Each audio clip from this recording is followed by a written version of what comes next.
चलिए तो आज का जो टॉपिक है वह क्या रहेगा? पूंजी बाजार। पूंजी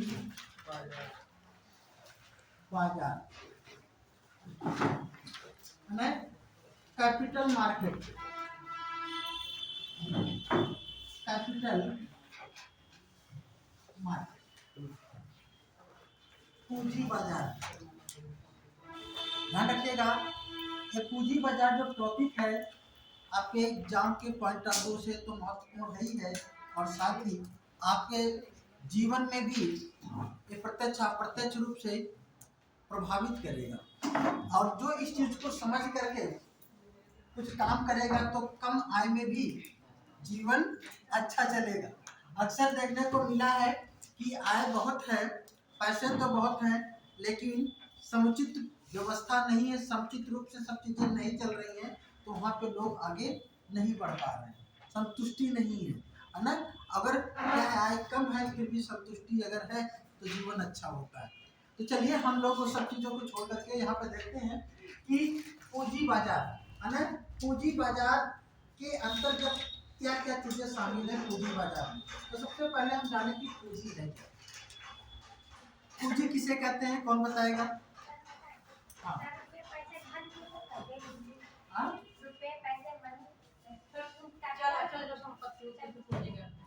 जो चल अचल संपत्ति होती है पूंजी कहते हैं, ठीक है ना। और देखिए परफेक्ट डिफिनेशन, हाँ, जिसका कुछ ना कुछ मूल्य हो, आप अपने अंश से संतुष्ट हैं, आप, हमें लगता है कि शायद नहीं, है ना, ठीक है ना। पूंजी क्या है, ध्यान रखिएगा, लिख लीजिएगा।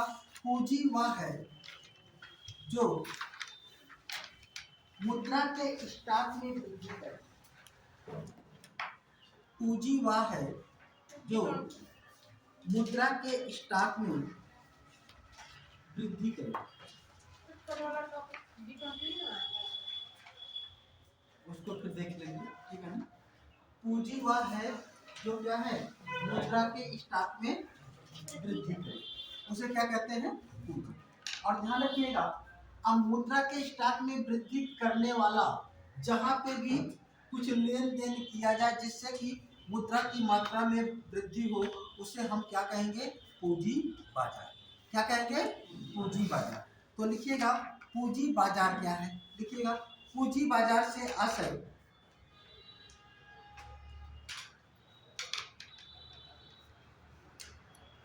पूंजी बाजार से आशय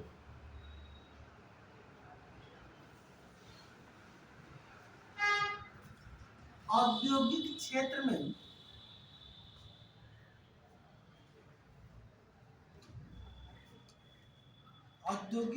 में दीर्घकालीन वित्त उपलब्ध कराने के उद्देश्य से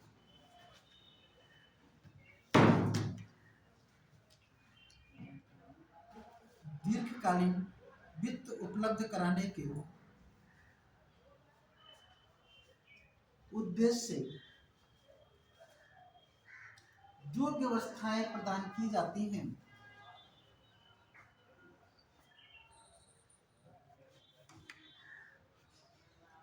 पूंजी बाजार की श्रेणी में शामिल होती है। पूंजी बाजार की श्रेणी में शामिल होती है।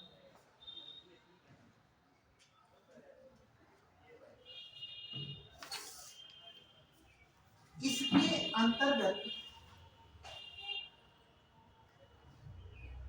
प्राइमरी मार्केट, या इसे हम क्या कहते हैं, प्राथमिक बाजार। प्राथमिक बाजार, सेकेंडरी मार्केट या द्वितीय बाजार,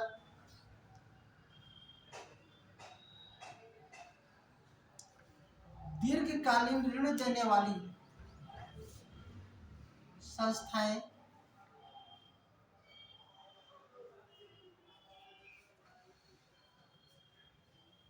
दीर्घकालीन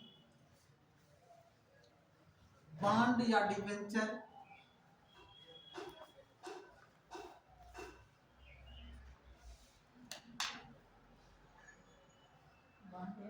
डिबेंचर, बैंक निवेशक आदि को सम्मिलित किया जाता है, आदि को सम्मिलित किया जाता है। हम लोग देखेंगे ये सब क्या है। प्राथमिक बाजार क्या होता है, द्वितीय बाजार क्या होता है, ठीक है ना, बॉन्ड क्या होता है, डिबेंचर क्या होता है, ठीक है ना। इसका मतलब सीधा सा है कि पूंजी बाजार क्या है, वे सभी व्यवस्थाएं, ठीक है ना, जिससे औद्योगिक क्षेत्रों को वित्त की व्यवस्था उपलब्ध कराई जा सके, उसे क्या कहेंगे, पूंजी बाजार। पूंजी बाजार का मुख्य कार्य, लिखिएगा, पूंजी बाजार का मुख्य कार्य आ जाए तो मुख्य कार्य, इसका मुख्य काम क्या है, लिखिएगा, पूंजी बाजार का मुख्य कार्य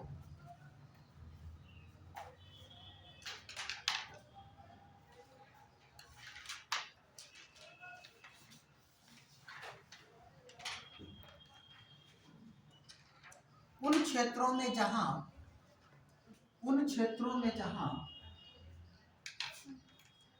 पूंजी बाजार का मुख्य कार्य, उन क्षेत्रों में जहां वित्त अधिक है, जहां वित्त अधिक है मतलब फाइनेंस सरप्लस है, जहां पे वित्त अधिक है वहां से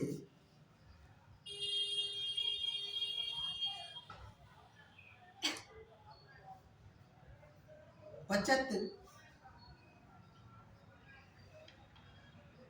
निकालकर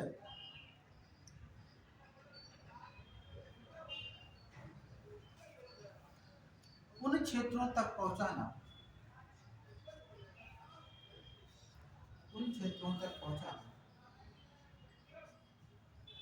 क्या सेंटेंस स्टार्टिंग में वित्त के बजाय वहां पे बचत करने की और ज्यादा, जहां पे बचत अधिक है वहां से बचत को निकालकर उन क्षेत्रों तक पहुंचाना जहां पे बचत की मांग है, जहां पे बचत की मांग है। ये पूंजी बाजार का क्या होता है, मुख्य कार्य, ठीक है ना। ये क्या होता है, मुख्य कार्य। मतलब क्या होगा कि कुछ लोगों के पास पैसे हैं, बचत करके वो रखे हुए हैं, वो बचत ऐसे ही पड़ी हुई है, उस बचत को किसी भी तरीके से अपने पास लाना और उस पैसे को या उस बचत को कहीं पे ऐसी जगह लगाना कि जिससे कि विकास की संभावनाएं बढ़ जाए।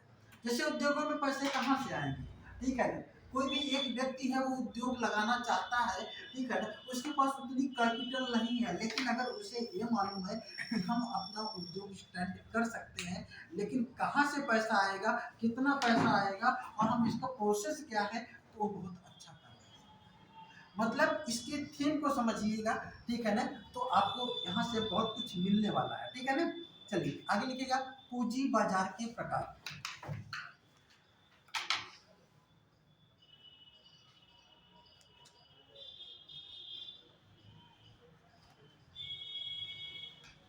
पहला लिखेगा प्राथमिक पूंजी बाजार।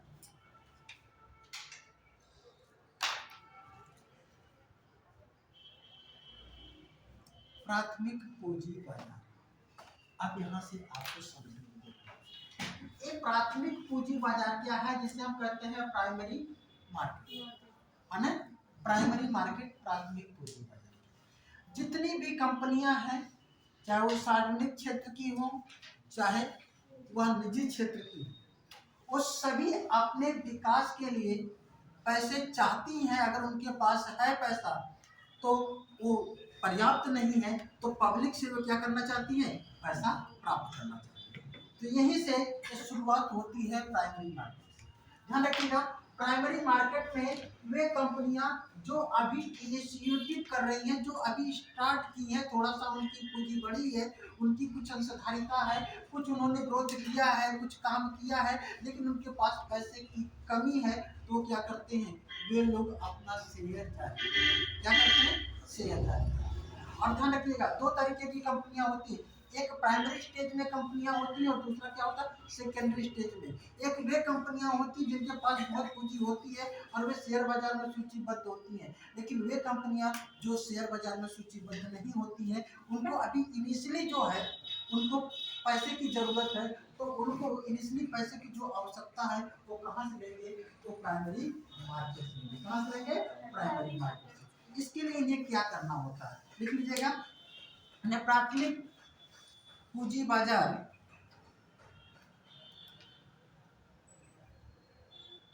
नए निर्गमों का बाजार भी कहा जाता है।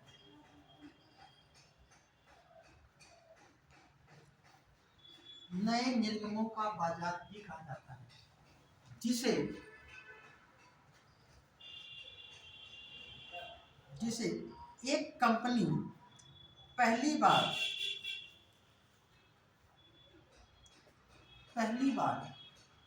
पब्लिक के संपर्क में आती है,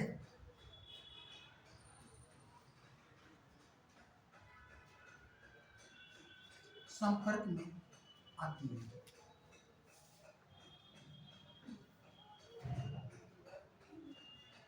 ठीक है ना, पहली बार ध्यान रखिएगा, ये निकालते हैं, ठीक है ना, और पहली बार पब्लिक के संपर्क में आता है, ध्यान रखिएगा। अब यहाँ पे जो पब्लिक की बात की जा रही है, यहाँ पे पब्लिक भी हो सकती है, कोई ब्रोकर भी हो सकता है, और कोई क्या हो सकता है, कोई संस्था भी हो सकती है। वे क्या करती हैं, यहाँ जब कंपनी ने अपना पैसे उसको निर्मित किया, अपना शेयर जारी किया, अब वहां से उन्होंने क्या किया, उसको परचेज किया, ठीक है ना, क्या किया, उसको ले लिया। अब उसको क्या करेंगे, लिख लीजिएगा, प्राथमिक बाजार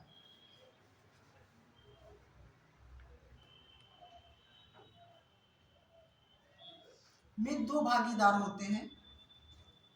पहला, वित्तीय प्रपत्र जारी करने वाली कंपनी,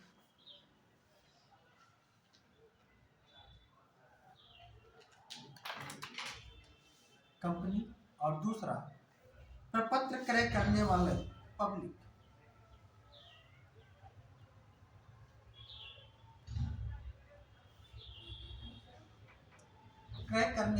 प्रपत्र क्रय करने वाली पब्लिक।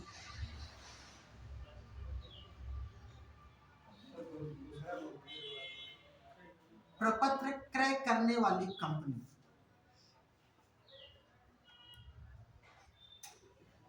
दूसरी लाइन से लिखिएगा, इन बाजार में प्रतिभूतियां बिकने के लिए आती हैं,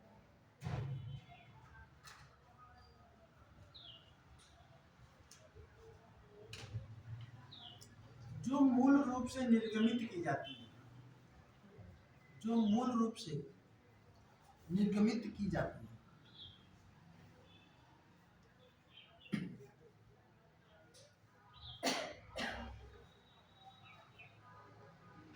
इसका स्वामित्व कंपनी के पास होता है।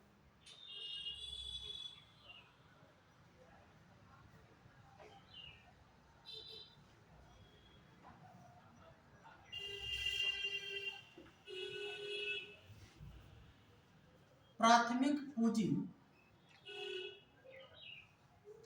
बाजार से प्रतिभूति क्रेता को प्राइमरी वित्तीय प्रपत्र धारक,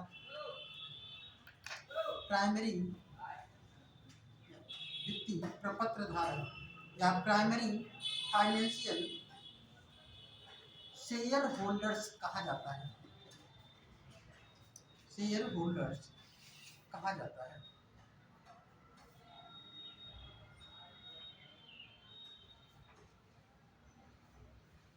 शेयर होल्डर का है। ठीक है ना, लिखिएगा वित्तीय कंपनियां या कंपनियां लिखिएगा, कंपनियां अपने शेयर को, वित्तीय ना लिख के कंपनियां अपने शेयर को दो क्षेत्रों से प्राप्त कर सकती हैं। पहला लिख लीजिएगा घरेलू क्षेत्र, इससे घरेलू क्षेत्र, और दूसरा विदेशी क्षेत्र। क्या है? घरेलू क्षेत्र और दूसरा क्या है? विदेशी। आप ध्यान रखिएगा, यहाँ पे क्या होगा, कंपनी ने अपना शेयर जारी किया, ठीक है ना, प्राथमिक बाजार में, और उसे क्रय कौन कर रहा है? हमने बताया कि कोई पब्लिक है, कोई संस्था भी कर सकती है, या जो है वहाँ पे कोई ब्रोकर्स भी हो सकता है। अब ये जो है, ये प्राइमरी मार्केट में जो कंपनियां अपना ऋण प्राप्त करना चाहती हैं तो उनके पास दो ऑप्शन होते हैं प्राइमरी मार्केट में, या तो वे अपने घरेलू क्षेत्र से पूंजी को अपने पास ले लें, या तो कहां से ले लें? विदेशी क्षेत्र। कहां से? अब बात आती है घरेलू क्षेत्र से। घरेलू क्षेत्र में दो तरीके के जो है शेयर जारी करते हैं, ठीक है ना। एक को कहते हैं इक्विटी, क्या कहते हैं? अंश पत्र।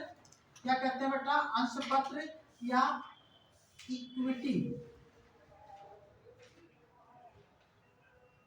इक्विटी, अंश पत्र या इक्विटी, एक को क्या कहा जाता है? अंश पत्र या इक्विटी। दूसरे को कहा जाता है, दूसरे को प्रीफर, है ना, प्रीफर शेयर, ठीक है ना। प्रीफर शेयर इंग्लिश में कहते हैं इसे प्रीफर शेयर, या इसे कहते हैं व्यवहार, है ना, अंश पत्र। प्रीफर शेयर को ही समझिएगा, इक्विटी इंग्लिश में ज्यादा आसान है, ठीक है ना। इक्विटी क्या होती है, प्रीफर शेयर क्या होता है, ठीक है ना। देख लीजिएगा, इक्विटी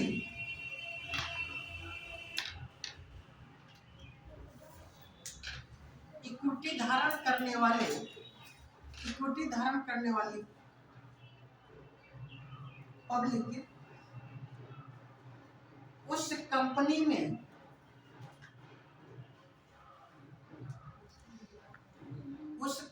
में अंशधारिता को ग्रहण करती है, उसका एक अंश होता है।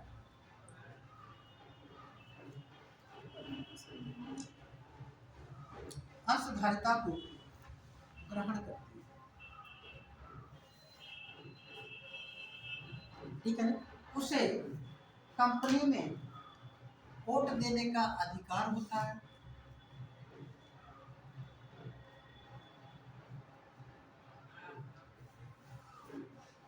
कंपनी में वोट देने का अधिकार होता है। क्या होता है? वोट देने का, ठीक है ना। वह जो है मतदान कर सकती है, और जो है वहाँ पे जो उसके बड़े बड़े जो पदों पे बैठे लोग हैं उन्हें प्रभावित कर सकता है, इक्विटी अगर उसके पास है। लेकिन अगर ये अंश पत्र है, ठीक है ना, अगर व्यवहार यहाँ प्रीफर्ड शेयर है तो यहाँ पे ये चीजें लागू नहीं होती, देख लीजिएगा। जबकि दूसरे प्रकार के अंश पत्र में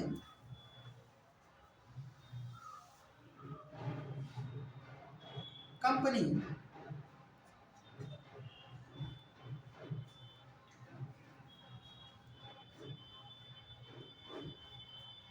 में धारक को मत देने का अधिकार नहीं होता है, धारक को मत देने का अधिकार नहीं होता।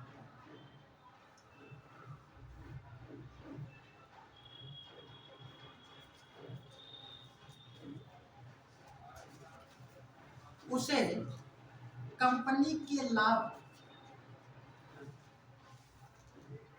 वितरण से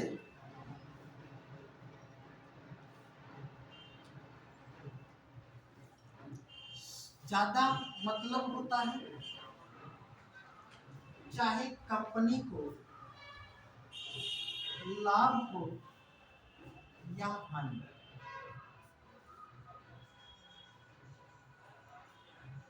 कंपनी को लाभ हो या हानि, ये दो तरीके की है।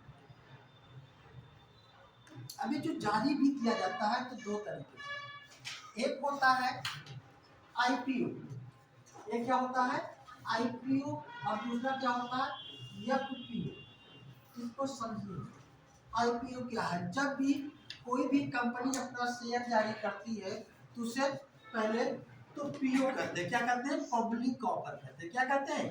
पब्लिक। और जब कोई नई कंपनी होती है जो पहली बार शेयर जारी कर रही होती है, प्रारंभ में शेयर जारी कर रही होती है, तो उसे कहते हैं इनिशियल पब्लिक ऑफर। क्या कहते हैं? Initial public offer. मतलब वो कंपनियां जो पहली बार शेयर को जारी करती हैं तो और शेयर बाजार में सूचीबद्ध नहीं है तो उन्हें इनिशियल पब्लिक ऑफर कहते हैं। ठीक है ना? वो इसके माध्यम से जो है एक तरीके से पब्लिक से पूंजी को प्राप्त करती है। दूसरा, वे कंपनियां जो शेयर बाजार में सूचीबद्ध हैं, जिनका अच्छा ग्रोथ है और फिर भी उनको पैसे की आवश्यकता है और वो लोग जनता से या पब्लिक से पूंजी को प्राप्त करना चाहते हैं, तो वो जारी करते हैं फॉलो पब्लिक ऑफर। तो ध्यान रखिएगा, ये इनिशियल पब्लिक ऑफर है और ये फॉलो पब्लिक ऑफर है। इन दोनों में एक बेसिक अंतर है, तो लिख लीजिएगा आईपीओ क्या होता है। लिखिएगा initial public offer, IPO initial public offer. वे कंपनियां जो जो प्राथमिक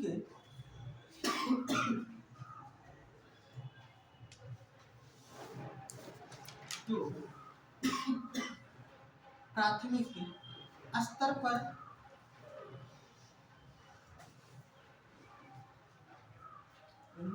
पब्लिक के लिए जारी की जाती है, इनिशियल पब्लिक ऑफर या आईपीओ कहते हैं। इनिशियल पब्लिक ऑफर, आईपीओ कहते हैं। जबकि जबकि ऐसी कंपनियां जो शेयर बाजार में सूचीबद्ध हैं,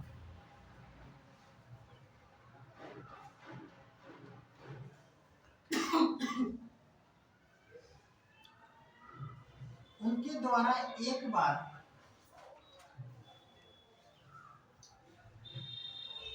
आम जनता से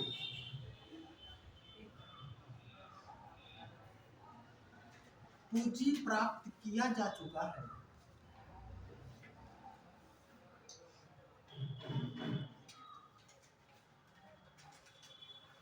वे कंपनियां follow public offer, follow public offer के माध्यम से, फॉलो पब्लिक ऑफर के माध्यम से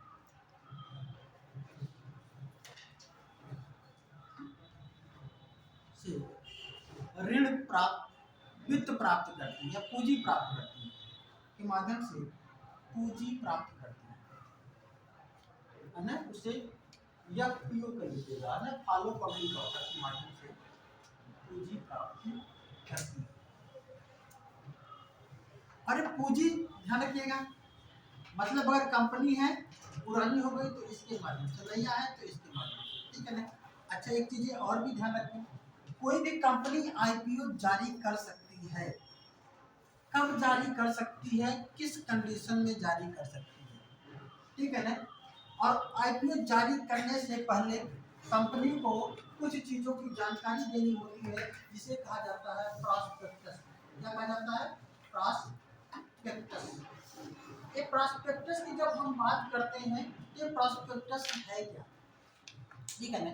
जब कोई भी कंपनी अपना आईपीओ जारी करने वाली होती है, तो जब आईपीओ को जारी करते समय उस कंपनी को अपने प्रोस्पेक्टस भी जारी करनी होती है। इस प्रोस्पेक्टस में उस कंपनी की जो अंशधारिता है, मतलब उस कंपनी के पास कितनी पूंजी है, कितनी पूंजी उसने लगाया है, उस कंपनी की अंशधारिता, उस कंपनी का फाउंडर कौन है, उस कंपनी का निदेशक कौन है, उस कंपनी का चार्टर्ड अकाउंटेंट कौन है, उस कंपनी की का उद्देश्य क्या है, उस कंपनी की लाइबिलिटीज क्या है, या उस कंपनी में कहाँ पे जोखिम है, इस सब के बारे में वह अपने इस प्रोस्पेक्टस के माध्यम से जारी करती है। ध्यान रखिएगा, इस प्रोस्पेक्टस को जारी करने का सीधा सीधा आदेश किसका होता है, सेबी का होता है।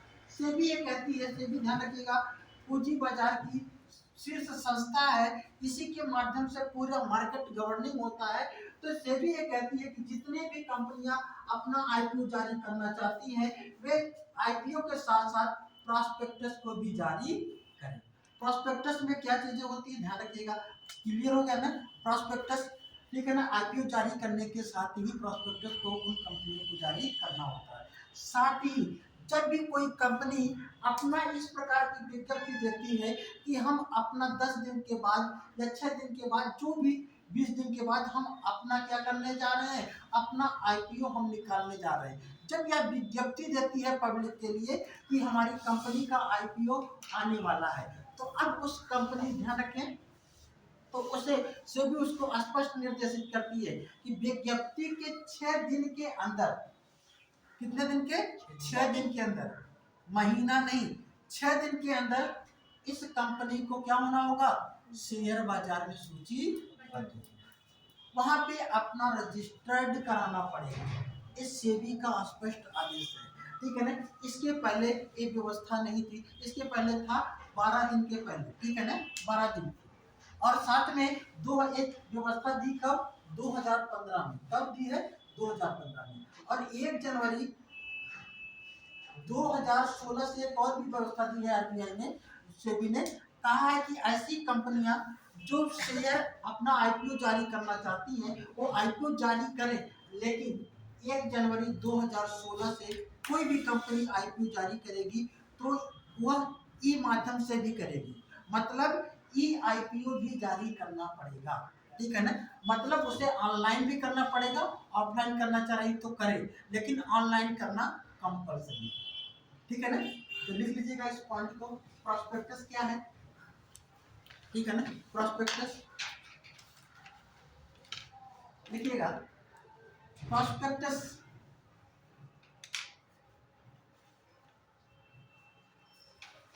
प्रोस्पेक्टस किसी भी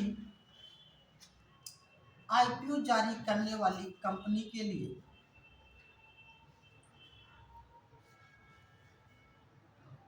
आईपीओ जारी करने की विज्ञप्ति के साथ, जारी करने की विज्ञप्ति के साथ जारी करना होता है।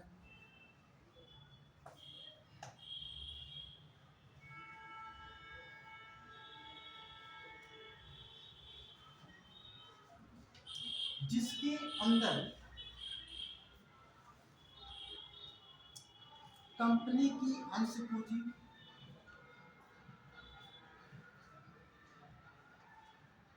कंपनी की अंश पूंजी, कंपनी का director, founder, chartered accountant,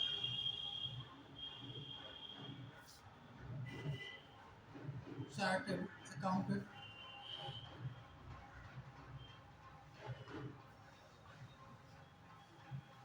company का उद्देश्य,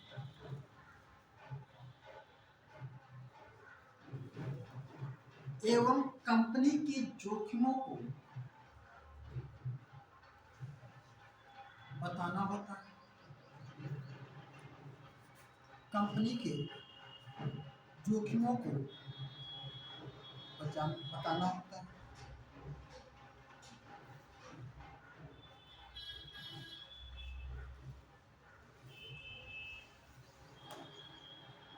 ठीक है ना। दूसरी लाइन से लिखिएगा, किसी भी कंपनी को आईपीओ जारी करने से, किसी भी कंपनी को आईपीओ लाने की विज्ञप्ति के साथ, लाने की विज्ञप्ति के से, लाने की विज्ञप्ति से 6 दिन के अंदर, लाने की विज्ञप्ति से 6 दिन, विज्ञप्ति मतलब नोटिफिकेशन जारी किया है कि हम अपना आईपीओ लाने जा रहे हैं, ठीक है ना। उसमें ये तरीके से न्यूज पेपर में निकाल रहा है, जो बिजनेस स्टैंडर्ड पेपर वगैरह होते हैं उसमें विज्ञप्ति निकाली जाती है, उसको अपना आईपीओ जारी करने जा रही है ना। तो क्या लिखा, 6 दिन के अंदर शेयर बाजार में सूचीबद्ध होना आवश्यक है। शेयर बाजार में सूचीबद्ध होना आवश्यक है, ठीक है ना। कब से, ब्रैकेट में लिख लीजिएगा, जून 2015 से, ये आदेश इसका था जून 2015। दूसरी लाइन लिखिएगा, 1 जनवरी 2016 से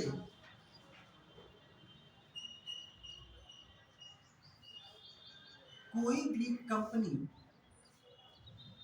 अपना आईपीओ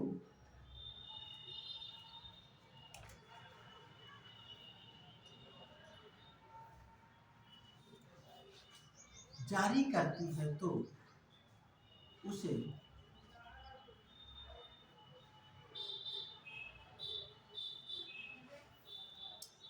ई माध्यम मतलब इलेक्ट्रॉनिक माध्यम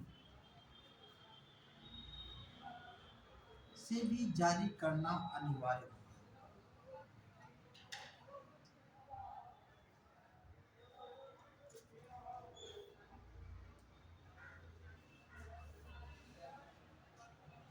जारी करना क्या होता है, इस तरीके से ये निकाला जाता है। समझ रहे हैं, जब कंपनी वोपनी लगाएंगे, ठीक है ना, तो इस चीज को जानते रहेंगे, थोड़ा बहुत तो हम याद आते रहेंगे, सब में बताया जाता है, ठीक है ना।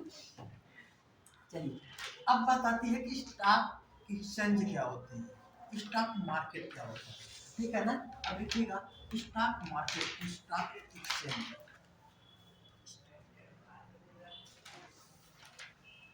ठीक है ना। अब इसका मतलब हम बात करने जा रहे हैं सेकेंडरी मार्केट, है ना। जो स्टॉक मार्केट जो काम करते हैं वो कहाँ पे, प्राइमरी मार्केट में नहीं, कहाँ पे करते हैं, सेकेंडरी मार्केट। वो कहाँ पे है, सेकेंडरी मार्केट। अब हम लोग पहले तो प्राइमरी मार्केट देखें, अब क्या देखेंगे, सेकेंडरी मार्केट। ये सेकेंडरी मार्केट है, ध्यान रखिएगा, सेकेंडरी मार्केट में जो भी किसी कंपनी का जो भी शेयर है, उस शेयर को आम जनता के बीच में क्रय विक्रय के लिए जब कार्य किया जाता है तो उसे हम लोग क्या कहते हैं, द्वितीय मार्केट। आम जनता जो शेयर का क्रय विक्रय करती है वो प्राइमरी मार्केट में नहीं बल्कि कहाँ पे करती है, द्वितीय मार्केट में। और इस द्वितीय मार्केट को में जो है इस शेयर का क्रय विक्रय कराने का काम कौन करवाता है, स्टॉक एक्सचेंज या जो है शेयर बाजार करवाते हैं, ठीक है ना। तो ये स्टॉक एक्सचेंज है क्या, ठीक है ना। तो लिख लीजिएगा, स्टॉक एक्सचेंज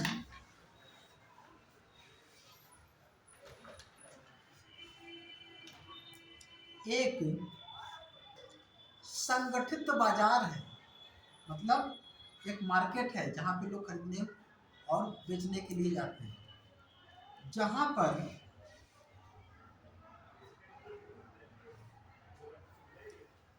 केंद्र सरकार, राज्य सरकार,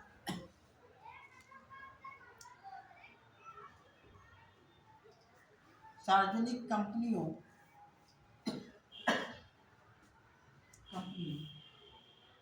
अथवा संयुक्त कंपनियों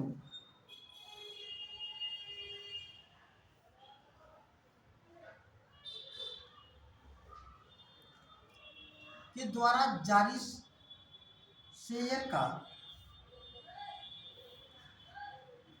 जारी शेयर का क्रय और विक्रय किया जाता है।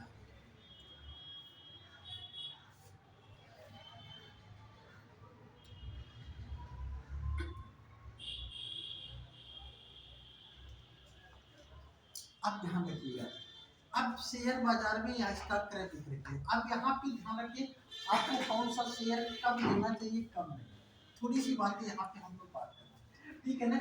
अब जो शेयर होता है, ठीक है ना, वो दो तरीके के होते हैं। जो आईपीओ जारी किया जाता है वो दो तरीके, कंपनी एक तो ये कहती है कि आप आ जाइए, इक्विटी दो तरीके का होता है। एक तो इक्विटी होती है, ठीक है ना, जिसे समता अंश कहते हैं। क्या कहते हैं?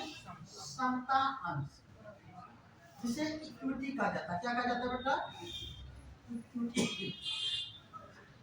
और दूसरा होता है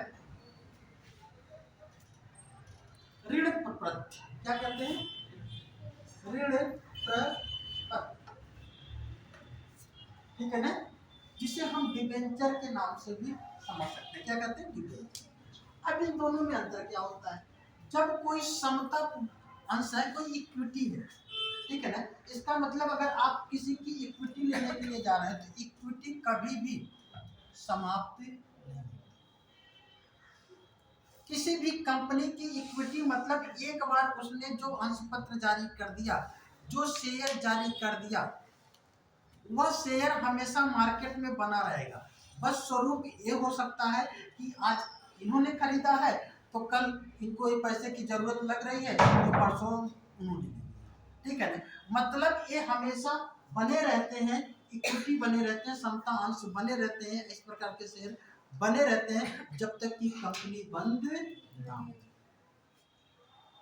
और ये जो ऋण पत्र होते हैं उसमें ये होता है कि हम आपसे ऋण ले रहे हैं, 10 महीने के बाद, 2 साल के बाद या 5 साल के बाद इस जो पूंजी है, जो प्रपत्र है, इसका हम 10% या 20% या इतना हम क्या करेंगे, हम उसके साथ हम वापस कर देंगे। या उसने 2 लाख का जो है 5 साल के बाद 2 लाख का उसने क्या दिया है, ऋण पत्र जारी किया है, उसको आप लेंगे तो उसकी कीमत कितनी है, 2 लाख की। लेकिन वह इस समय आपको कितने में दे रहा है, 1.5 लाख में दे रहा है। कितने में? 1.5 लाख। 10 साल के बाद वो कह रहा है या 5 साल के बाद उसने कहा कि ये पूरा का पूरा इसका जो है क्या किया जाएगा, पूरा हम वापस कर देंगे, ठीक है ना। मतलब 2 लाख आप आइए और लेके चले जाइए, ठीक। अब इस तरीके का होगा तो अब दोनों वहां पे शेयर बाजार में दोनों ही इनलिस्टेड होती हैं। अब इसका क्रय विक्रय कब तक होगा? इसका क्रय विक्रय तब तक होगा जब तक इसकी मैच्योरिटी है। इसका क्रय विक्रय मैच्योरिटी तक होता है ऋण पत्रों का, और इसका क्रय विक्रय जब तक कंपनी है तब तक होता रहे, ठीक है ना। तो जब भी इसको भी देखें, अगर आपको लग रहा है कि कोई ऐसा इस प्रकार का डिबेंचर या ऋण पत्र है जो 6 महीने के बाद वो एक अच्छा अमाउंट दे देगा और वो व्यक्ति हमसे कह रहा है कि भैया इतने में ले लो, तो लेकर के आप 6 महीने के बाद इंतजार करके एक अच्छा अमाउंट ले सकते हैं, या आप इसको ले लेते हैं जो है, तो एक ऋण पत्र के माध्यम से यहाँ पे फायदा कमा सकते हैं जो अक्सर लेन देन नहीं होगा। और यहाँ पे किसी कंपनी का आपने शेयर लिया है, उसकी जो है वैल्यूएशन धीरे धीरे बढ़ती जा रही है, जैसे वैल्यूएशन उसकी बढ़ती जाएगी वैसे पूंजी का क्या है, उस शेयर का मूल्य भी बढ़ता जाएगा, ठीक है ना। अब मूल्य बढ़ा है, अब बढ़ा हुआ मूल्य, इनको पैसे की जरूरत है, कह रहे हैं कि अब इसको हम किसी को देना चाह रहे हैं, उस पर कुछ कम, उसके मूल्य की तुलना में कुछ कम करके उसको दे देंगे। मान लीजिए उन्होंने 20 रुपए में खरीदा था, अब उसकी वैल्यूएशन कितनी हो गई, 50, उससे कहा कि हम 45 रुपए में दे रहे हैं, तो उन्होंने क्या कहा, 45 रुपए में तो ले लिया लेकिन वैल्यूएशन कितनी है, 50 की। अब इनके पास क्या है, इन्होंने तो 20 रुपया लगाया था, 45 में बेच दिया, इनको पैसा तो मिल गया ना, 25 रुपया फालतू। तो इस तरीके से यहाँ पे एक क्रय विक्रय क्लियर हो गया, ठीक। बहरहाल जब भी शेयर बाजार में पैसा लगाना हो तो आप हमसे संपर्क कर सकते हैं, ठीक है। चलिए कोई नहीं, ये तो मैं ऐसे ही कह रहा हूँ, ठीक है ना, क्योंकि हम लोग उस मुद्दे पे आ जाए। अब बात आती है स्टॉक एक्सचेंज की, ठीक है ना। तो लिख लीजिए एशिया का सबसे पुराना स्टॉक एक्सचेंज, हाँ शेयर बाजार पूरा हम लोग पढ़ रहे हैं, पूंजी बाजार के अंतर्गत ही हम लोग अब स्टॉक एक्सचेंज है, सेकेंडरी मार्केट में, ठीक है ना। लिखिएगा,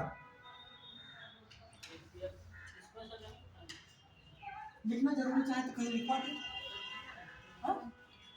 लिखवाना जरूरी है, चलिए ठीक है, ऐसे लिखिएगा। भारत का सबसे, एशिया का अच्छा लिख लीजिए, एशिया का सबसे पुराना stock exchange Bombay stock exchange है, भारत का भी है, जिसकी स्थापना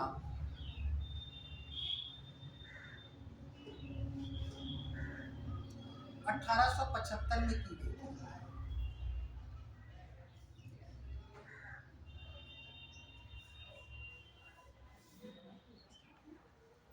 1875 में की गई। यह भारत का भी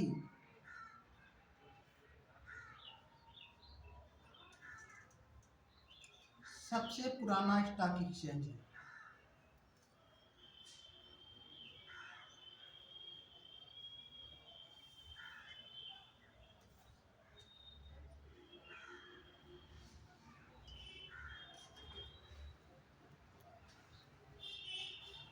विश्व का सबसे बड़ा स्टॉक एक्सचेंज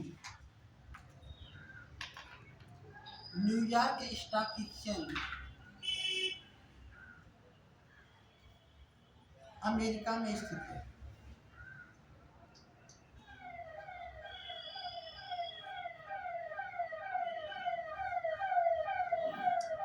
वर्तमान में भारत में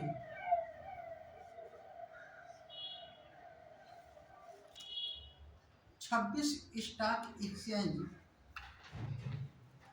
कार्य कर रहे हैं। 26 स्टॉक एक्सचेंज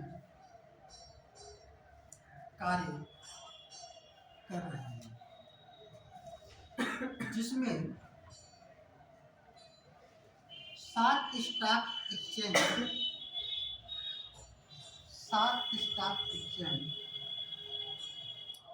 राष्ट्रीय स्तर के,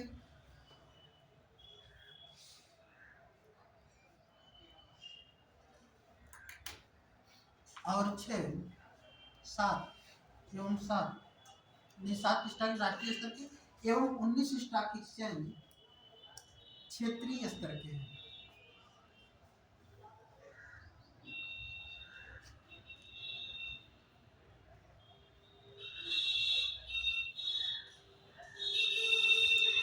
राष्ट्रीय स्तर के स्टॉक एक्सचेंज इस प्रकार है।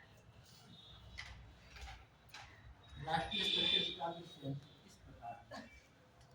7 हैं, सातों कौन कौन से हैं? पहला लिख लीजिएगा, बॉम्बे स्टॉक एक्सचेंज से बीएससी कहते हैं। बीएससी कहाँ पे है? मुंबई में। बॉम्बे स्टॉक एक्सचेंज मुंबई में है, ठीक है ना।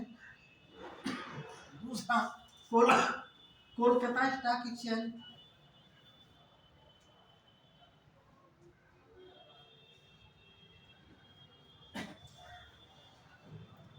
कोलकाता स्टॉक एक्सचेंज कहाँ पे होगा? कोलकाता में होगा। तीसरा लिख लीजिएगा, India international exchange, India international exchange, ये कहाँ पे है? गुजरात में है। कहाँ पे है? गुजरात में। लिखिएगा, Indian commodity exchange, Indian commodity exchange Navi Mumbai,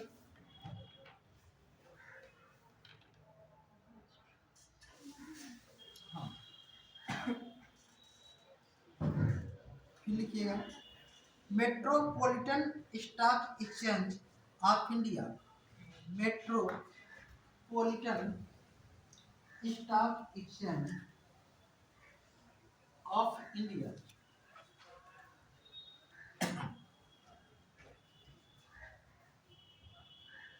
Mumbai में।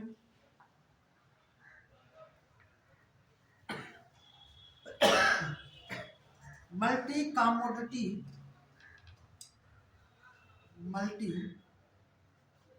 Commodity exchange of India,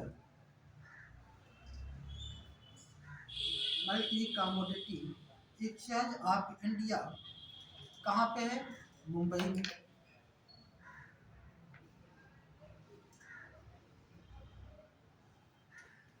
national stock exchange of India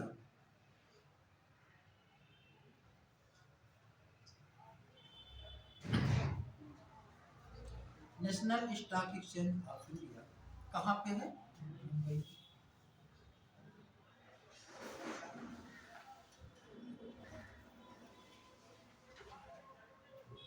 अब लिखिएगा भारत के प्रमुख स्टॉक एक्सचेंज, मतलब ये तो है ना राष्ट्रीय स्तर के हैं।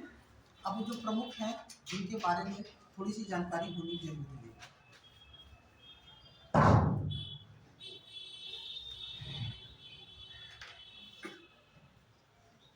पहले लिखिएगा सेंसेक्स, सेंसेक्स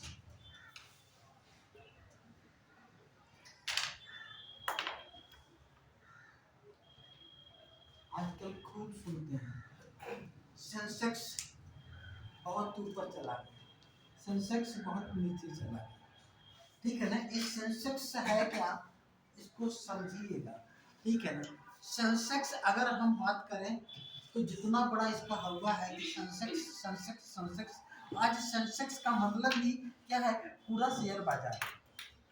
जब कहते हैं सेंसेक्स ऊपर चढ़ा गया तो मतलब पूरा शेयर बाजार ऊपर चला गया, सेंसेक्स नीचे हो गया तो पूरा शेयर, यही तो फीलिंग आती है, जबकि यह वास्तविकता से परे है। बॉम्बे स्टॉक एक्सचेंज कौन है? बॉम्बे, जो मुंबई स्टॉक एक्सचेंज है, एक कई प्रकार के अलग अलग जो है स्टॉक एक्सचेंज कुछ कंपनियों की लिस्टिंग किया है, ठीक है ना। कुछ कंपनियों की क्या किया है उसने? लिस्टिंग किया है। कहीं पे 100 कंपनियां हैं, कहीं पे 200 कंपनियां, कहीं पे 500 कंपनियां हैं। उसने क्या किया 1900 कब? 1986 में 30 कंपनियों को इसमें लिस्टेड किया, और वे जो इंडिया की सबसे टॉप कंपनियां थी उनके शेयर को इसमें लिस्ट किया, और इसके आधार पर ध्यान रखिएगा यह केवल और केवल 30 कंपनियों को प्रेजेंट है, लेकिन यही 30 कंपनियां ही पूरे शेयर बाजार में एक बैरोमीटर की भांति काम करती है, ठीक है ना। अगर आप देखेंगे कि एक उछाल आता है न्यूज़पेपर में भी, आप देखेंगे कि सेंसेक्स इतना उछाल पे है, क्योंकि सभी लोगों का ध्यान इसी पे केंद्रित होता है। दरअसल में वे 30 जो कंपनियां हैं वे इंडिया की सबसे टॉप कंपनियों में शामिल हैं। इसमें कुछ बैंक है, कुछ सार्वजनिक क्षेत्र की नवरत्न कंपनियां वगैरह सब है, ठीक है ना। तो state bank of India, axis bank है, ICICI बैंक है, IDBI बैंक है, ये सब बैंक वगैरह भी उसमें शामिल है, ठीक है ना। हालांकि बैंकों के लिए अलग से इन्होंने 12 बैंकों का एक बैंकर्स जो है इंडेक्स इन्होंने फीस अलग से बनाया है। बैंकों का क्या शेयर का क्या उतार चढ़ाव, वो बैंकर्स अलग है, लेकिन इसमें इन्होंने सेंसेक्स को अलग बनाया। तो आपको ध्यान में रखना कि सेंसेक्स ये पूरे जो है कंपनियों को रिप्रेजेंट नहीं करता है, बल्कि इंडिया की 30 कंपनियों को प्रेजेंट करता है, जो कि जिनकी बिहार की उपलब्धि क्या है सबसे ज्यादा है। और ये कौन करता है? ये बॉम्बे स्टॉक एक्सचेंज के द्वारा एक यह जो है कब बनाया गया? 1986। तो लिख लीजिएगा इसे, मुंबई स्टॉक एक्सचेंज के द्वारा 30 कंपनियों के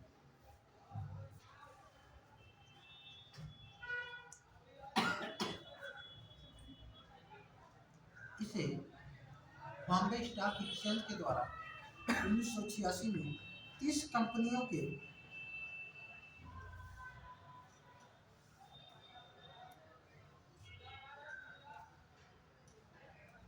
शेयरों को सम्मिलित करके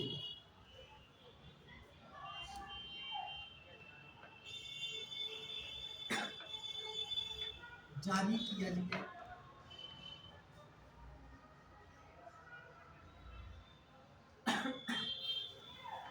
1986 1990 के आसपास दीपक मोहिनी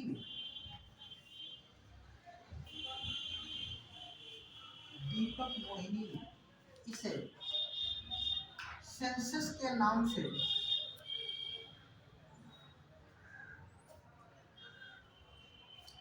बुलाना शुरू किया।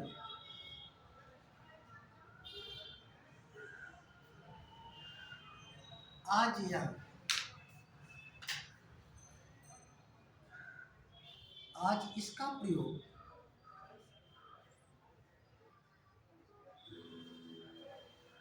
शेयर बाजार में पूरे प्रतिनिधित्व के रूप में होने लगा।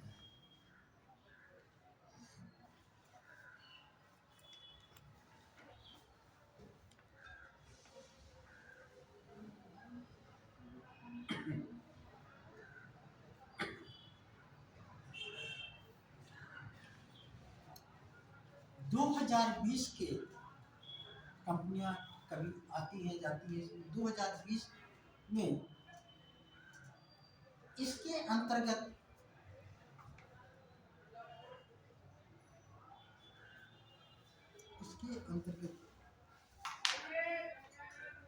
जिनके शेयर शामिल थे उनमें से मुख्य इस प्रकार है।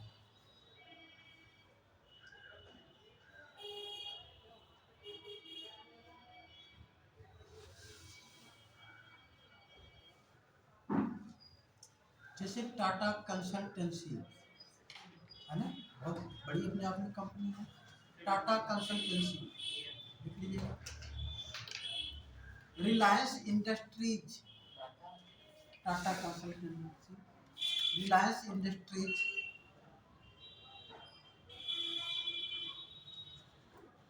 ICICI Bank, HDFC bank,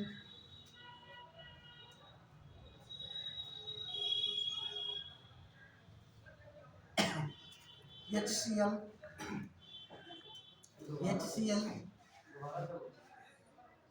ICICI, HDFC Bank, HCL, Bharti Airtel,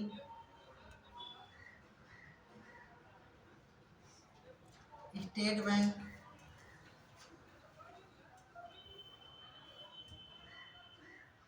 axis Bank, NTPC,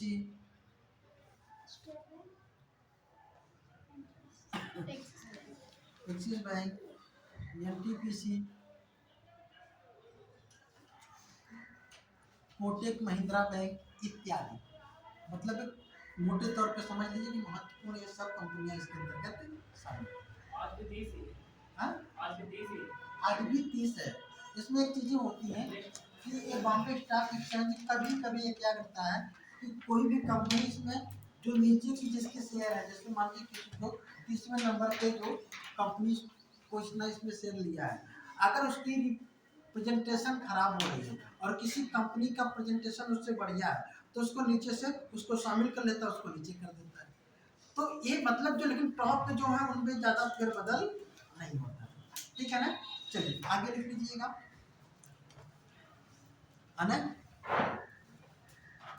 BSC लिखिएगा। BSC 200, इसमें 200 कंपनी है। BSC 200, Bombay stock exchange 200। तो इसको लिख लीजिएगा। 1998 से जारी, 1998 से जारी।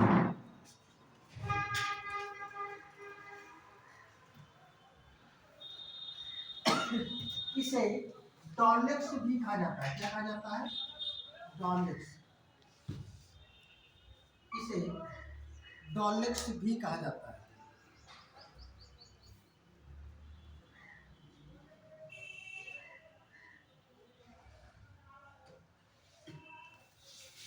देखिएगा BSC 500, BSC 500,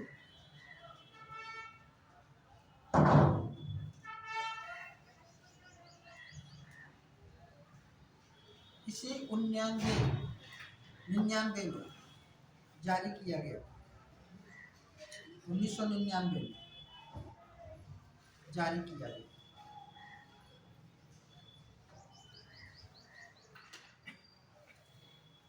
बैंकेस, बैंकेस, बैंक लिख के बीएससी लिख लीजिएगा, बैंकेस।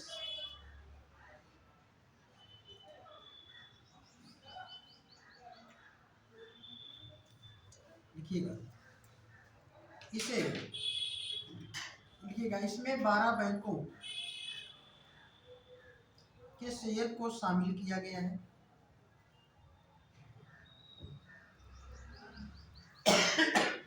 इस सूचकांक को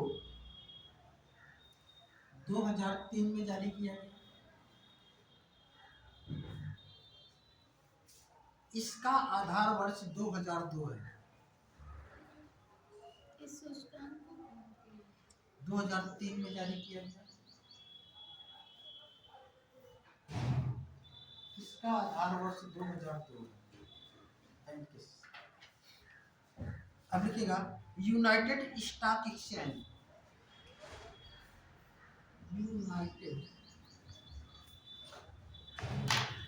स्टॉक एक्सचेंज,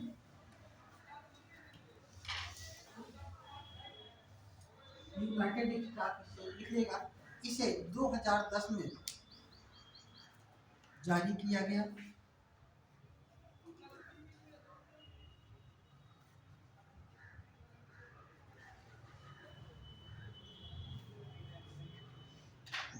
इसे 2010 में जारी किया गया। अब देखिए राष्ट्रीय stock exchange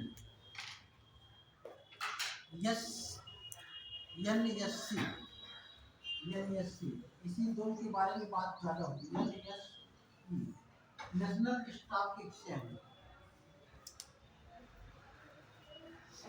national stock exchange, देखिएगा इसे फेरवानी समिति की सिफारिश पर, इसको ध्यान रखिए, इसे फेरवानी समिति की सिफारिश पर 1992 में जारी किया गया।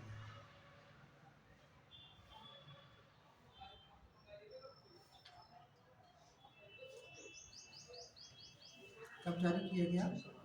1992 में। अब लिखिएगा विश्व के प्रमुख स्टॉक, विश्व के प्रमुख स्टॉक एक्सचेंज एक को पूजा जाता है, मिलाने के लिए दिया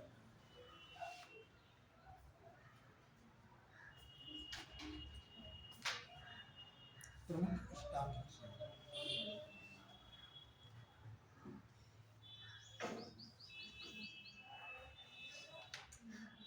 ठीक है ना? जो भारत में है तो आपको तो मालूम है, जो भारत से बाहर है, ठीक है ना, बस वो स्टॉक एक तरफ लिखिएगा स्टॉक एक्सचेंज और लिखिएगा देश, एक तरफ लिखिएगा स्टॉक एक्सचेंज और दूसरी तरफ लिखिएगा देश, मतलब वो स्टॉक एक्सचेंज कहाँ पर स्थित है, किस देश में।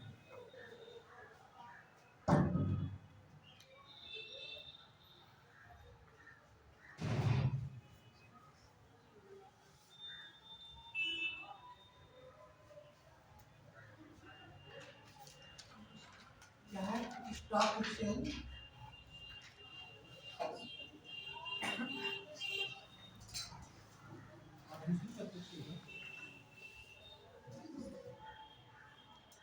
ठीक है ना, स्टॉक एक्सचेंज और दूसरी तरफ क्या लिखेंगे? लिखिएगा डी जोन्स, पहला डी जोन्स, ये कहाँ पे है? न्यूयॉर्क में, न्यूयॉर्क। डी जोन्स कहाँ पे है? न्यूयॉर्क में।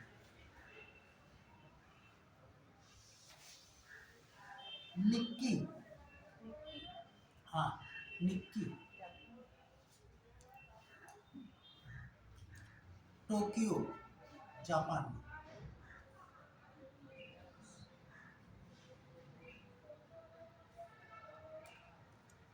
मिड डेक्स, मिड डेक्स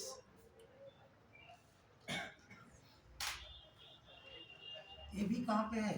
टोक्यो जापान में। निक्की और मिडेक्स दोनों एक ही देश में। फ्रैंकफर्ट, फ्रैंकफर्ट, फ्रैंकफर्ट लिख लीजिएगा, जर्मनी में। फ्रैंकफर्ट कहाँ पे है? जर्मनी में।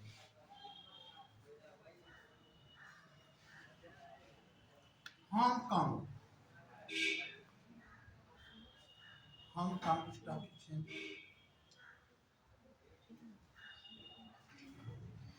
कहाँ पे होना चाहिए? हांगकांग, है ना? हांगकांग एक देश है भाई जो चीन उस पर अपना दावा करता है ना? हांगकांग चीन। हाँ, और ध्यान रखिए इसका हम लोग समर्थन कर देते हैं, है ना? कि हांगकांग कहाँ पे है? चीन में है। चीन उसके अपना आधिपत्य का पूरा दावा करता है। और ध्यान रखिए, और जबकि हांगकांग ये कहता है कि नहीं हम स्वतंत्र हैं, ठीक है ना? हमारा एक अपना अलग देश है, अपना अलग, उसकी अपनी आर्मी है, अपना हर चीज़ है। और चीन उस पर क्या करता है?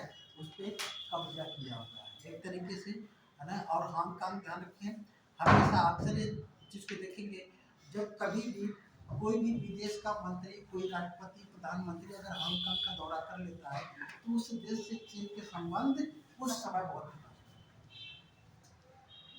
अमेरिका हमेशा अक्सर जो है हांगकांग का सपोर्ट करता है, ठीक है ना? और जैसे ही कुछ बोलता है या हांगकांग, अगर अमेरिका का एक विदेश मंत्री भी हांगकांग पे चला जाए और चला आए, फिर देखिए अमेरिका और फिर चीन में, है ना?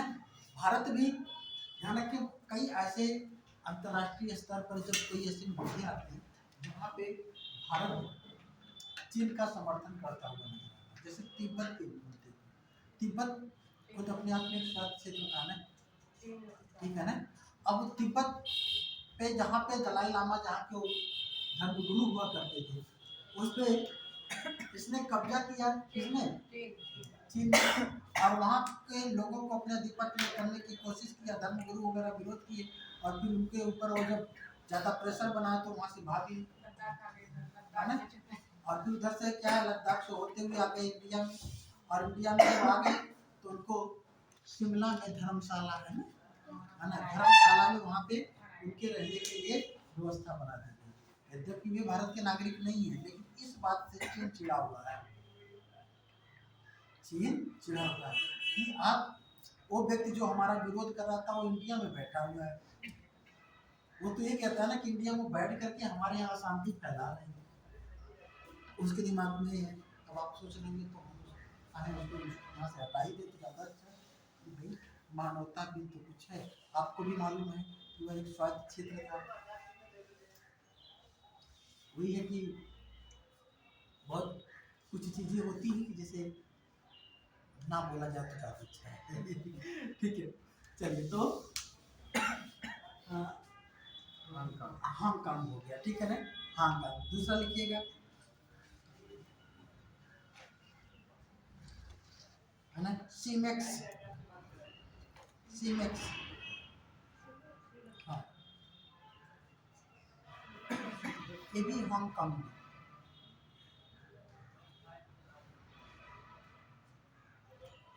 कोस्पी, हाँ कोस्पी, कोरिया में,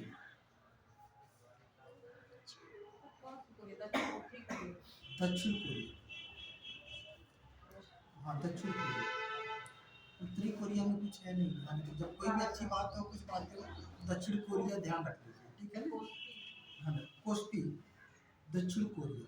फिर लिख लीजिएगा states, states times, states times कहाँ पे है? सिंगापुर, हाँ।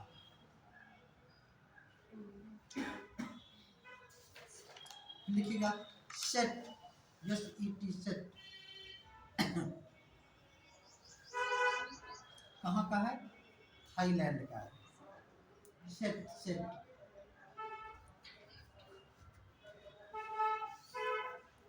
तेन तेन तेन स्टॉक एक्सचेंज है तेन, ये ताइवान का है, तेन Taiwan.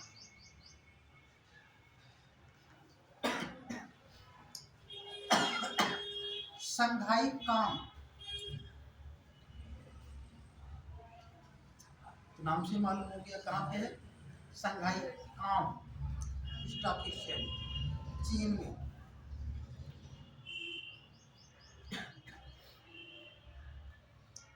Yes and P, yes and P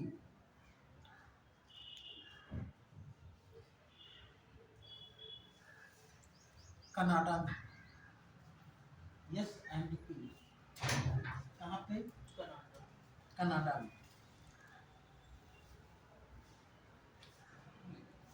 वो Vespa,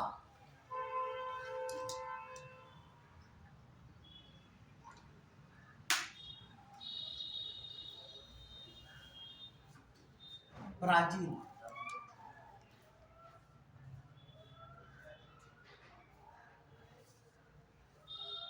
मिबटेल, मिबटेल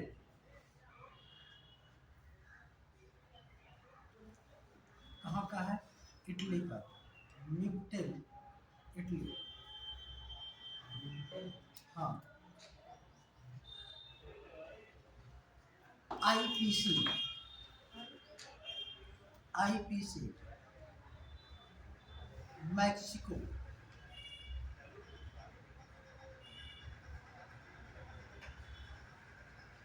IPC Mexico. Jakarta composite, Jakarta composite Indonesia.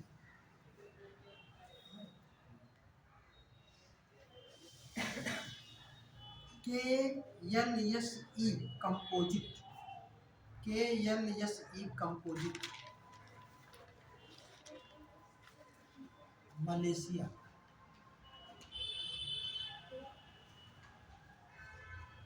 K L S E composite Malaysia. Seoul composite दक्षिण कोरिया, सियोल कंपोजिट दक्षिण कोरिया।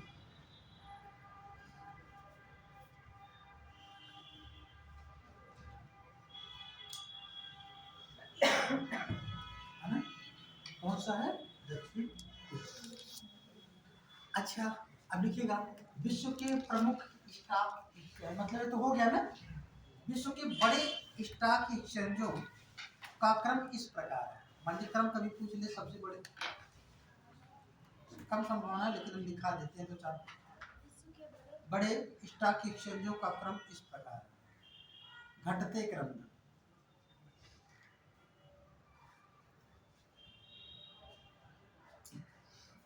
अच्छी बात है, बताइए, हम लोग स्टॉक एक्सचेंज तो देखें, ठीक है ना। भारत में कितने स्टॉक एक्सचेंज हैं,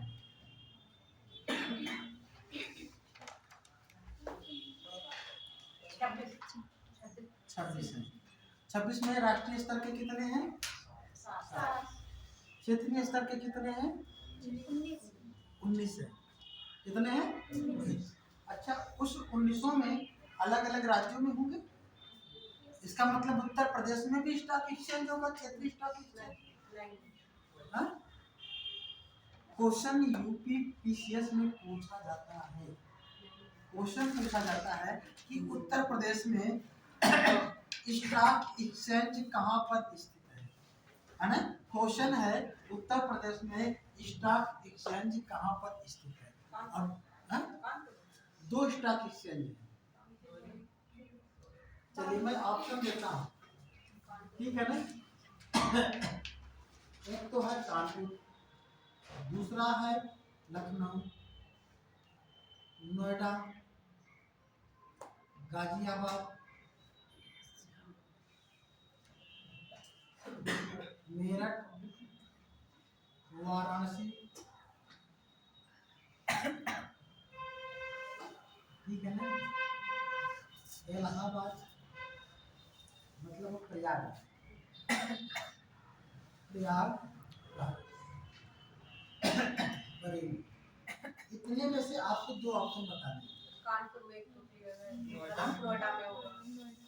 कानपुर में है, सब लोग कंफर्म है? तो कानपुर में है एक, कंफर्म मान लीजिए कि ये तो कानपुर में है। दूसरा कहाँ पे? नोएडा या बरेली, कंफ्यूजन है, एक हटा दीजिए। हाँ? बरेली नोएडा में कंफ्यूजन, एक हटा दीजिए। नहीं सर, बरेली या नोएडा कहाँ लगाए? एक हटा दीजिए। किसको हटा दे? जो होना है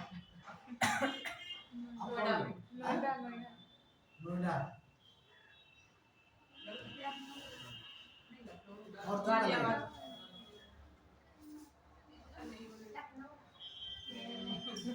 मेरठ, मेरठ कहाँ पे है? मेरठ। उत्तर प्रदेश में दो स्टॉक एक्सचेंज है, एक कानपुर, दूसरा मेरठ।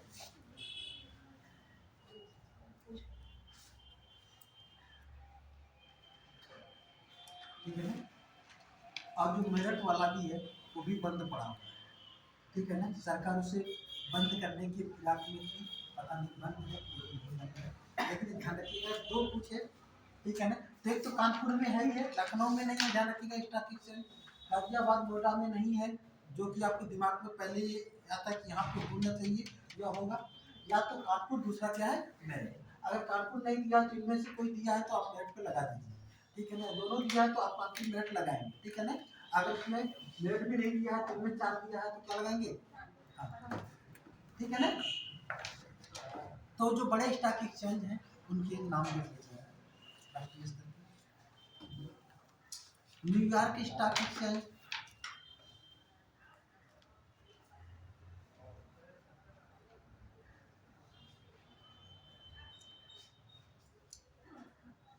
लिखिएगा New York stock exchange.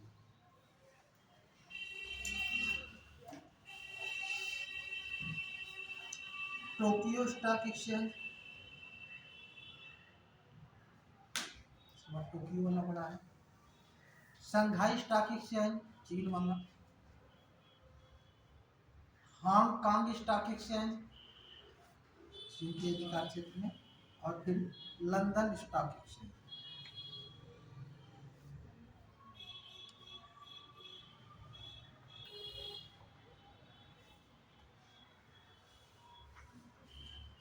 London stock exchange.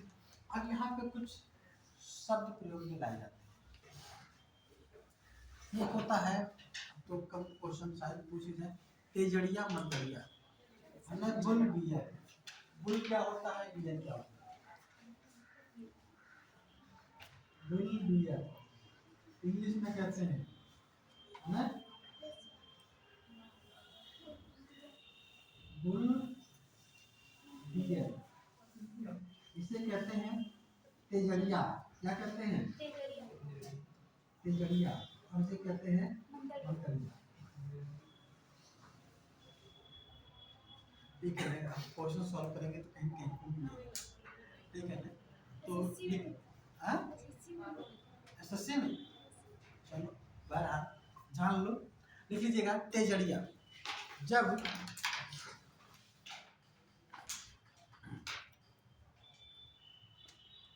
Share क्रय करने वाला इस उद्देश्य से शेयर का क्रय करता है कि शेयर का क्रय करता है कि उसकी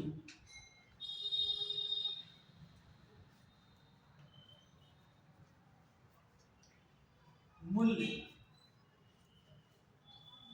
उसका मूल्य बढ़ जाए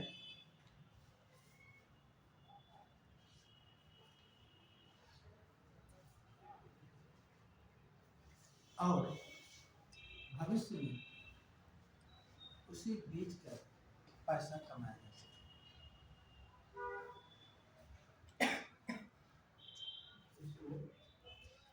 उसको उसे बेचकर पैसा कमाया जा सके, ये तेजड़िया कहलाता है। बोलो। ठीक है ना। बियर क्या होता है, लिख लीजिएगा। जब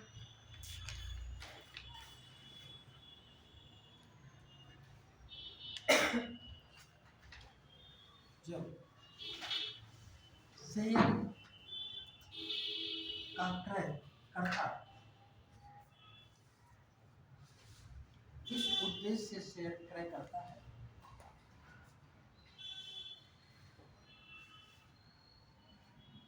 कि अभी यह सस्ता है, ये कहलाता है।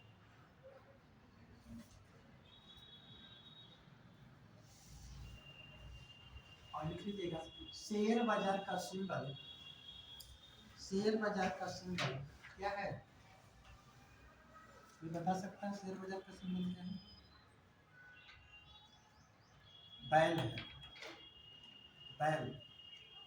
जब आप लोग देखते होंगे अक्सर न्यूज़पेपर में शेयर बाजार वाला जो मैटर दिया होता है तो वहाँ पे एक बैल बनाया होता है और देखता है, दिखाता है कि बैल अकड़ा हुआ है। अगर बैल अकड़ा हुआ तो इसका मतलब शेयर बाजार भी अकड़ गया है, ठीक है ना। अगर बैल ने सर अपना नीचा किया हुआ है तो देखकर भी समझ जाइए कि शेयर बाजार नीचे जा, ठीक है ना। चलिए अच्छा, अब इसके अलावा भी अब यहाँ पे कुछ चीज़ और भी ध्यान में रखिएगा। शेयर बाजार में, क्योंकि ये तो हम लोग शेयर बाजार देख रहे थे, लेकिन हम लोगों को मेन पढ़ना क्या है, पूंजी बाजार।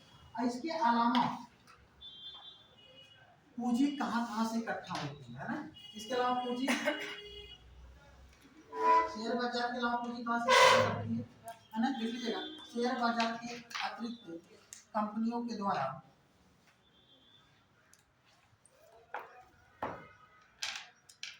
पूंजीकरण,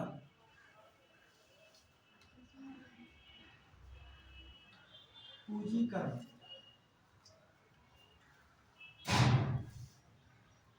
देश में औद्योगिक विकास बैंकों से ऋण प्राप्त करके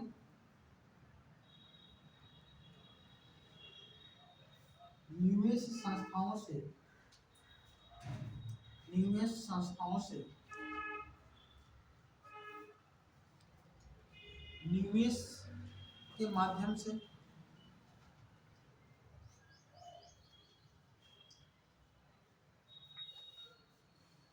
एफडीआई के माध्यम से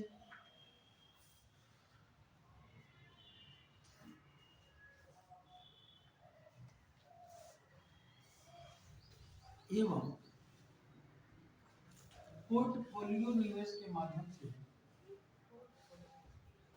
पोर्टफोलियो निवेश के माध्यम से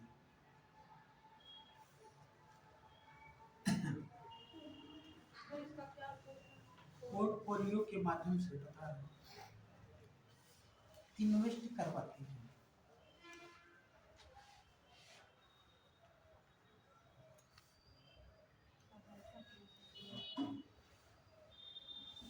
पोर्टफोलियो के माध्यम से इन्वेस्ट ध्यान रखिएगा, पोर्टफोलियो के ध्यान रखिए।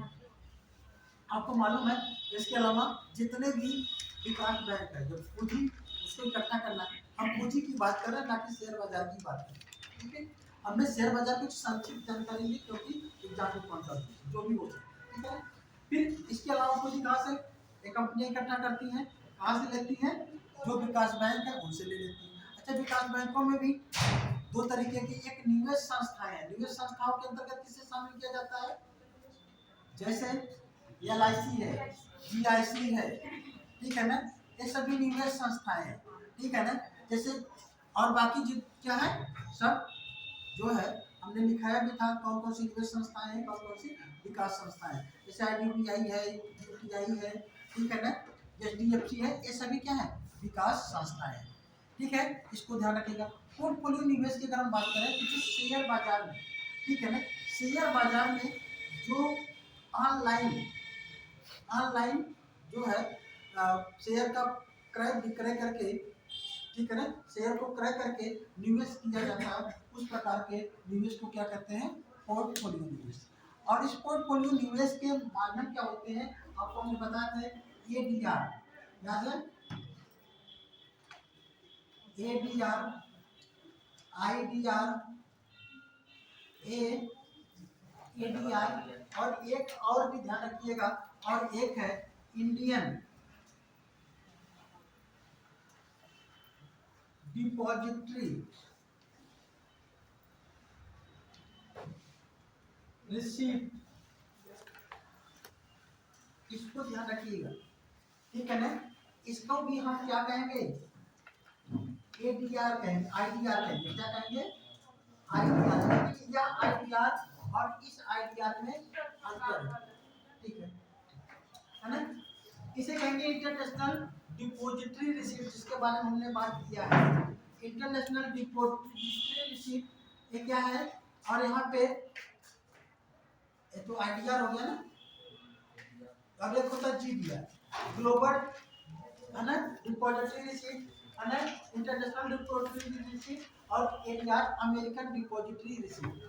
ये रिसीप्ट क्या है, ध्यान रखिएगा, ये वो माध्यम है जो अंतरराष्ट्रीय स्तर पर शेयरों के माध्यम से निवेश किया जाता है। ध्यान रखें, इसमें जैसे ग्लोबल डिपॉजिटरी रिसीप्ट, ठीक है ना, इसके माध्यम से, ठीक है ना, किसी भी देश के शेयर बाजार में निवेश किया जा सकता है।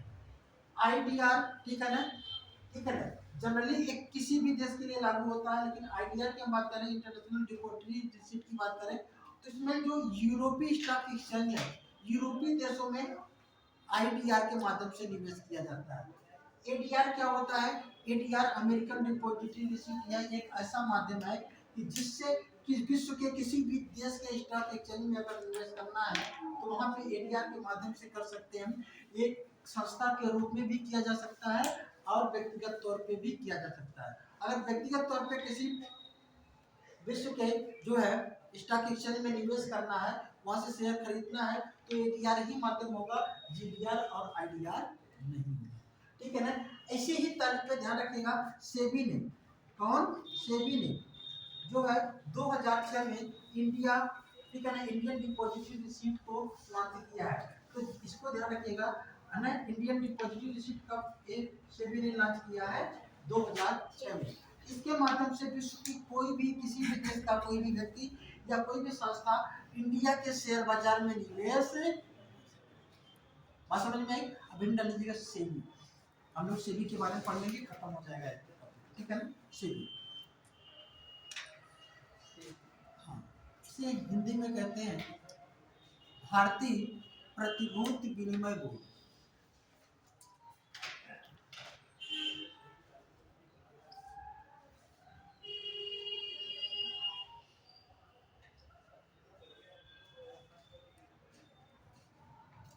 प्रतिभूति विनिमय बोर्ड लिखिएगा। इसकी स्थापना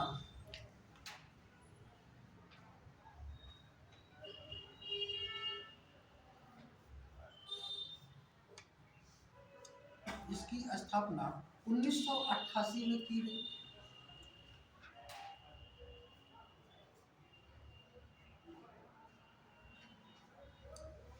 इसका राष्ट्रीयकरण 30 जनवरी 1992 को किया गया।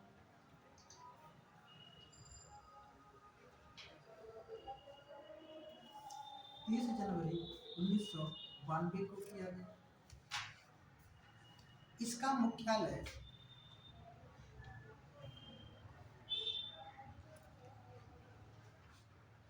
मुंबई में है।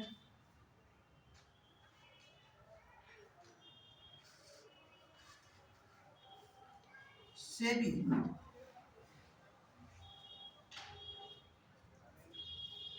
वित्त बाजार की नियामक एवं शीर्ष संस्था है। वित्त बाजार की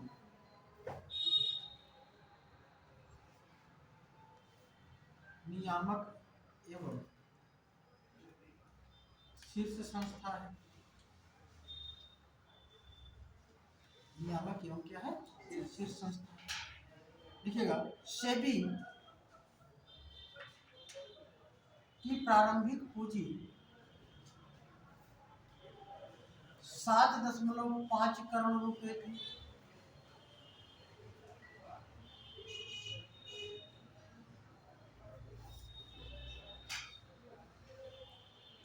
प्रवर्तक कंपनियां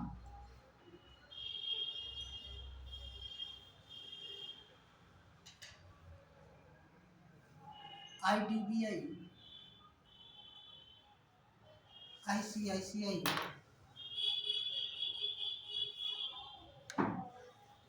IFCI है, IFCI है,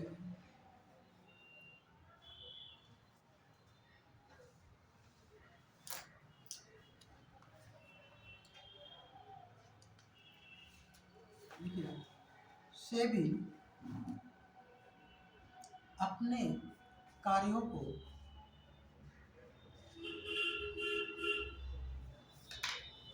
अपने क्षेत्रीय कार्यालयों के माध्यम से संपन्न करता है।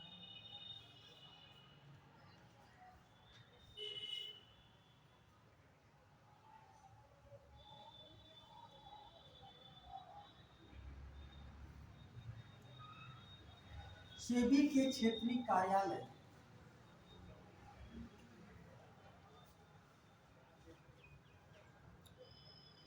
कोलकाता, दिल्ली एवं चेन्नई में, कोलकाता, दिल्ली एवं चेन्नई में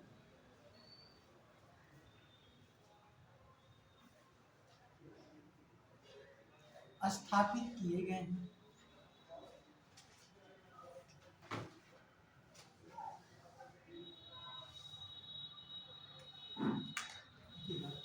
सेबी के कार्य,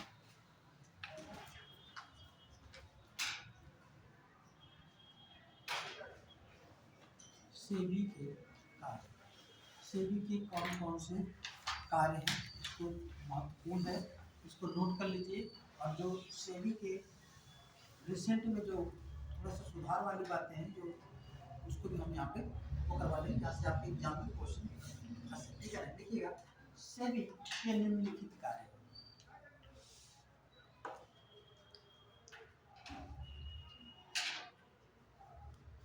पहला लिख लीजिएगा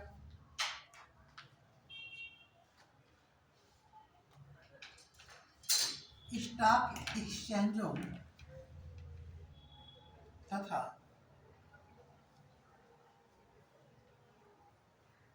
किसी भी अन्य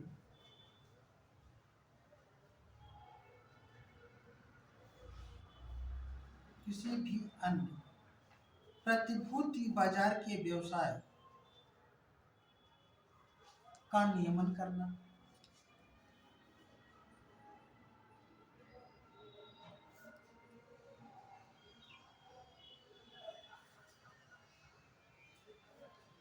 म्यूचुअल फंड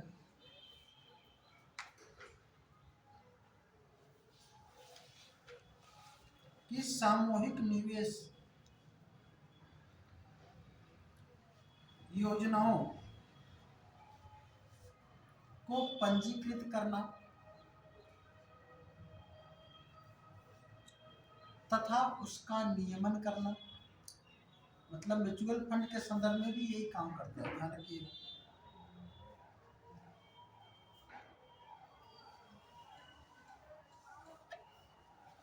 प्रतिभूतियों के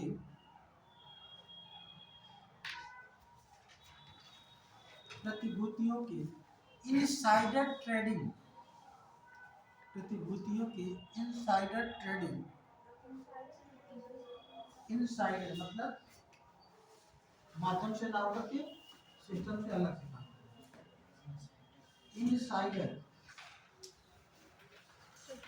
ट्रेडिंग, इनसाइडर ट्रेडिंग पर रोक लगाना,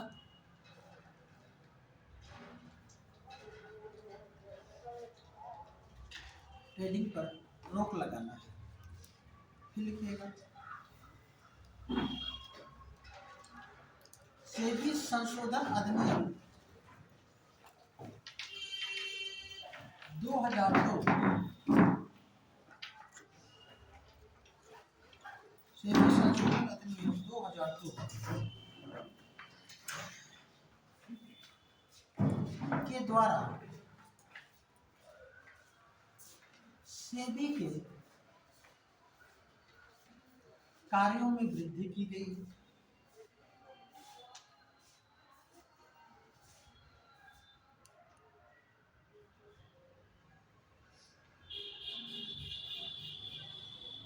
सेबी शेयर बाजारों को मान्यता प्रदान करता है।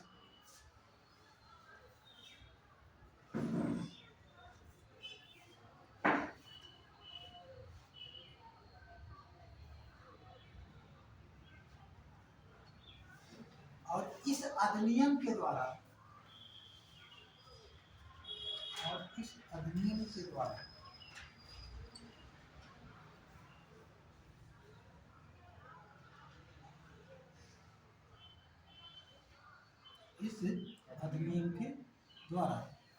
इनसाइडर ट्रेडिंग करने वाले लोगों पर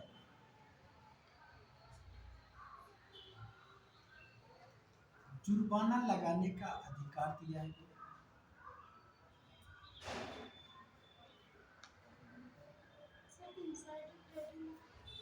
मतलब कि शेयर बाजार को जो है शेयर बाजार से ना खरीद करके किसी कंपनी के शेयर को पब्लिक आईपीओ के माध्यम से ना करके अलग से, ठीक है ना, उसके शेयर को खरीदना जो सरकार के दिशा निर्देशों में नहीं आता है, इनसाइडर ट्रेडिंग। अगर कोई ऐसा करता है तो कंपनी क्या है, सेबी उस पर क्या कर सकती है, 25 करोड़ रुपए तक का क्या लगा सकती है, जुर्माना। ठीक है ना, क्लिक कीजिएगा। घरेलू निवेशकों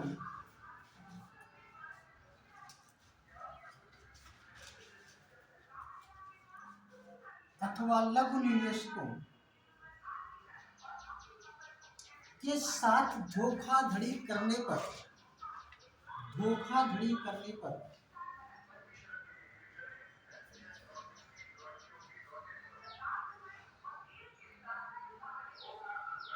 $1 लाख प्रतिदिन के हिसाब से 1 करोड़ का जुर्माना लगा सकते हैं।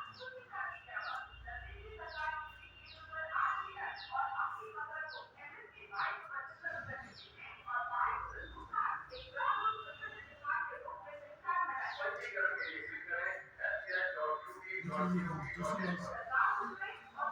2008 में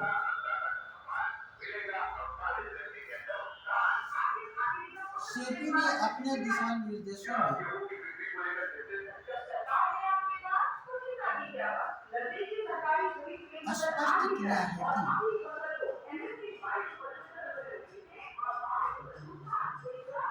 में स्पष्ट किया है कि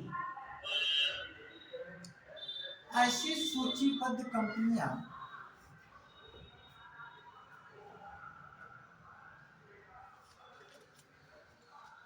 जिनके चेयरमैन और प्रमोटर जिनका चेयरमैन के साथ साथ प्रमोटर भी है, एक ही व्यक्ति है जिसके चेयरमैन के साथ साथ प्रमोटर एक ही व्यक्ति है,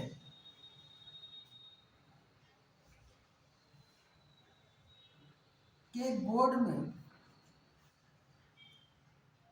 स्वतंत्र निवेशकों की संख्या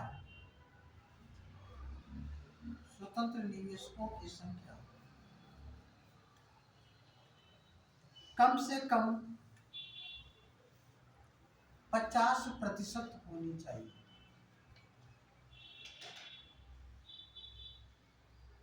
कितनी होनी चाहिए, 50%। मतलब किसी ने कंपनी बनाया है, खुद उसका चेयरमैन है, खुद प्रमोटर है और बढ़ा करके सूचीबद्ध किया हुआ है, तो ऐसे में उसको ये व्यवस्था देनी होगी कि वो अपने जो निवेश करता है उस कंपनी में तो कम से कम 50% हिस्सेदारी जो है अन्य निवेशकों को देनी है। ठीक है ना, तो नहीं तो ये सेबी के नियमों का क्या होगा, लंघन। ठीक है, तो इस तरीके से टॉपिक खत्म हो गया। हम लोग नया टॉपिक पढ़ेंगे, ठीक है ना, लेकिन अब आज इस क्लास में